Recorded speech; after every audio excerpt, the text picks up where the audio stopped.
Bayangkan sebuah tasik yang luas, airnya tenang dan dihiasi dengan teratai yang cantik, tetapi menyimpan 1000 misteri.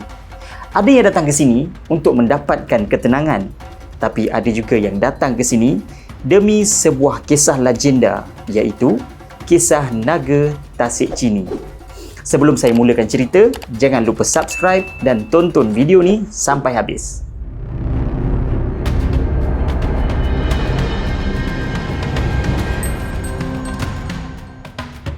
Tasik Chini terletak di daerah Pekan Pahang, merupakan tasik semula jadi kedua terbesar di semenanjung Malaysia. Terdiri daripada 12 rangkaian sungai ataupun orang asli kat sini panggil laut. Mungkin sebab sungai ni terlampau besar. Suatu ketika dulu, Tasik Chini ni sangat terkenal dengan keindahannya sebab dia dihiasi dengan teratai yang indah dekat permukaan tasik, sehingga kan ia digelar Permata Pahang.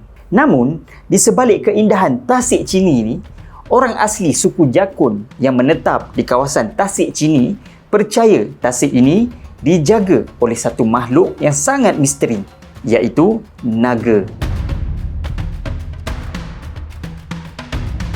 Sebelum kedatangan Islam di Nusantara, ada kisah tentang 5 saudara yang mempelajari ilmu batin yang membolehkan mereka hidup selama ratusan tahun. 5 saudara ini kemudiannya menjelma menjadi naga yang masing-masingnya mempunyai sisik yang berbeza-beza, iaitu yang pertama, Seri Daik yang bersisik emas yang menghuni kawasan Palembang. Yang kedua, bernama Seri Gumum bersisik besi dan menghuni kawasan Tasik Chini, dan satu lagi Seri Pahang yang bersisik perak yang juga menghuni Tasik Chini. Keempat, bernama Seri Kemboja bersisik gangsa menghuni kawasan Kemboja, dan yang kelima dan terakhir bernama Seri Siam bersisik biasa saja dan menghuni kawasan Siam. Setiap naga-naga ini akan diiringi oleh buaya-buaya putih sebagai pengawal mereka, dan mereka hanya boleh menjelma sebagai naga pada waktu malam, kerana pada waktu siang cahaya matahari akan menyebabkan tubuh badan mereka bertukar menjadi batu. Maka pada waktu siang mereka hanya menjelma sebagai manusia biasa. Dipercayai sisik naga-naga ini akan berubah-ubah bergantung dengan tempoh pertapaan mereka. Bermula sebagai sisik yang biasa akan bertukar kepada sisik besi apabila tamat tempoh pertapaan 25 tahun. Kemudian ditambah lagi pertapaan selama 25 tahun akan bertukar menjadi sisik gangsa. Kemudian ditambah lagi pertapaan selama 25 tahun bertukar pula kepada sisik perak. Dan akhirnya setelah mencapai pertapaan 100 tahun, sisik naga ini akan berubah menjadi sisik emas.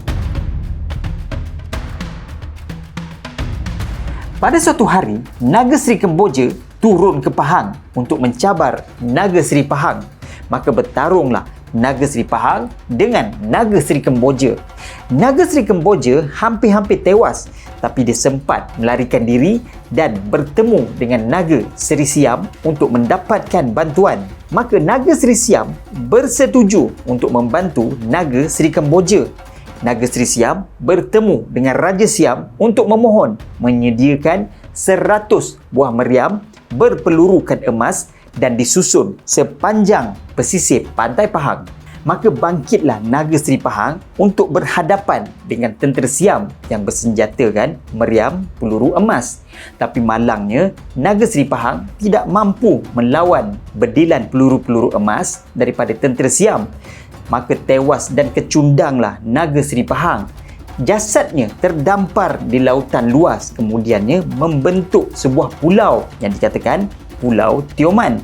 Dan dipercayai juga bukit-bukit yang ada di Pulau Tioman itu adalah tanduk Naga Seri Pahang. Maka kerajaan Pahang terpaksa mengejutkan Naga Seri Gumum yang ketika itu masih lagi dalam pertapaannya. Maka bangkit dan bangunlah Naga Seri Gumum untuk menentang ancaman Siam.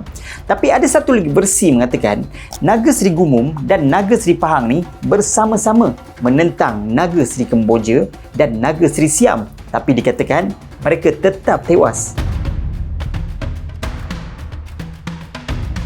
Ada juga yang mengatakan naga ini bukanlah sekadar makhluk yang ganas, tapi dia juga adalah penjaga tasik dan juga penjaga harta karun peninggalan kota Purba Khmer yang juga dikenali kota Tasik Daksina yang dulunya tenggelam. Ada satu lagi versi mengatakan Tasik Chini dulunya sebuah kota yang besar dikenali dengan nama Kota Gelangi. Penduduk Kota Gelangi ni mungkin zaman dulu melakukan kesalahan dan mungkin terlanggar pantang larang yang menyebabkan kota mereka tenggelam, kemudian bertukar menjadi sebuah tasik yang besar. Kemudian munculnya seekor naga yang menetap di dalam tasik ini sebagai penjaga.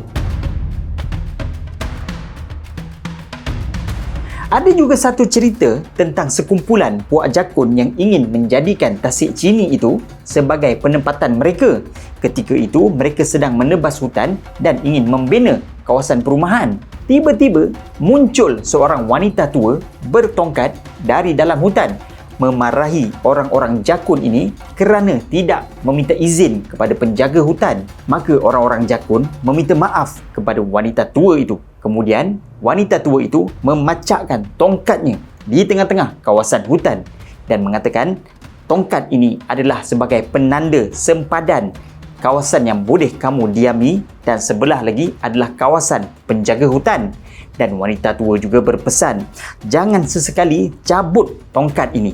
Maka tinggallah orang-orang jakun di kawasan itu dengan penuh taat dan patuh kepada perintah wanita tua itu. Beberapa ketika kemudian, seekor anjing belaan puak jakun ini telah menyalak ke arah sebatang pokok balak yang tumbang. Kemudian, seorang lelaki jakun mengambil kayu tunggalnya dan melempar ke arah kayu balak itu, menyebabkan kayu balak itu mengeluarkan cecair berwarna merah seperti darah. Perbuatan itu diikuti oleh orang-orang jakun yang lain. Mereka mengambil kayu tunggal masing-masing dan melempar ke arah kayu balak itu dan menyebabkan makin banyak cecair berwarna merah keluar dan membasahi tanah. Tiba-tiba, petir dan kilat sabung menyabung dan hujan turun dengan sangat lebat menyebabkan mereka semua lintang pukang mencari tempat perlindungan. Dalam keadaan huru-hara itu, seorang lelaki jakun telah terlanggar kayu yang dipacakkan oleh wanita tua dulu. Ingat lagi pesanan wanita tua ni dulu, jangan sesekali cabut tongkat yang dipacakkan ni. Tapi nak buat macam mana? Dah tercabut dan terlanggar.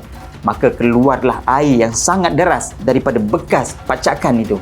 Bertahun-tahun lamanya, lubang bekas pacakan tongkat itu menyembur-nyembur mengeluarkan air sehingga membanjiri kawasan itu dan kemudiannya membentuk sebuah tasik yang sangat besar. Ketika itu, puak jakun mulai sedar kayu balak yang tumbang yang mereka lempar dengan kayu tunggal dulu sebenarnya bukanlah kayu balak tetapi badan seekor naga yang bernama Seri Gumung.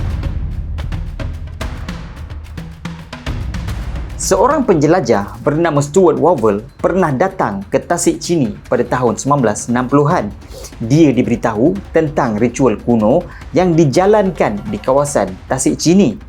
Ritual itu adalah mengorbankan manusia untuk dijadikan hidangan sang naga. Di dasar Tasik Chini ada satu tiang batu. Dipercayai jika ia timbul, itu adalah isyarat bahawa ritual mengorbankan manusia perlu dijalankan. Stuart Wavell mendengar cerita daripada pembantunya, Cik Yang, tentang banjir besar yang melanda pekan beberapa tahun sebelum itu, menyebabkan penduduk kampung ketika itu tertanya-tanya adakah sang naga sedang menuntut mangsa korban manusia.